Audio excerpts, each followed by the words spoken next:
In this video, we are going to learn more about infinitives and gerunds, especially the ones that have a difference in meaning.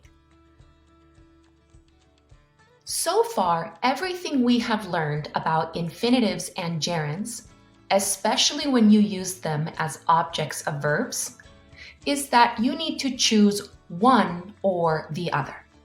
You need to choose an infinitive or a gerund depending on the verb that you choose.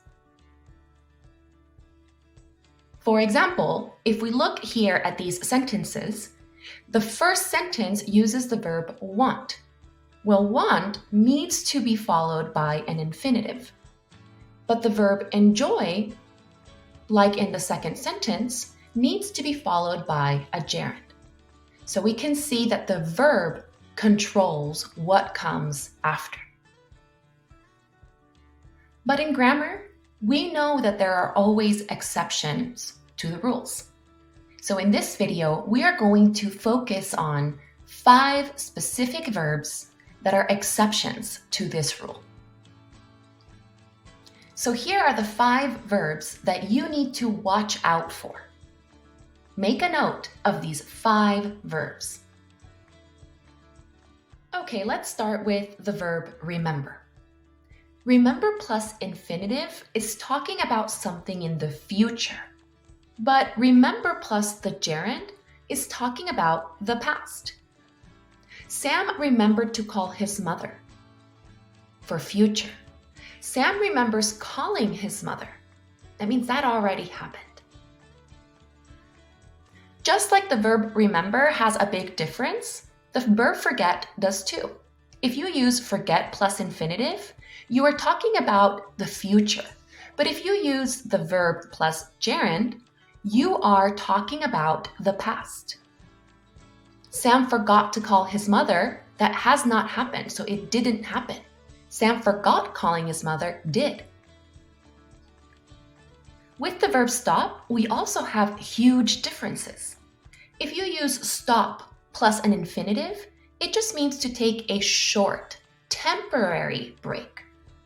But if you use stop plus gerund, it is more of a long-term decision to quit something completely. Take a look at these 2 sentences and study the difference. With the verb regret, when you use the infinitive after, it is because you want to share some bad news. I regret to inform you your mother is sick. I regret to say, I regret to tell. It is for bad news.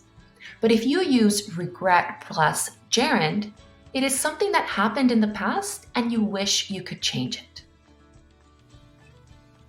And last but not least, the verb try. Try plus infinitive means to put effort, to make an effort in something.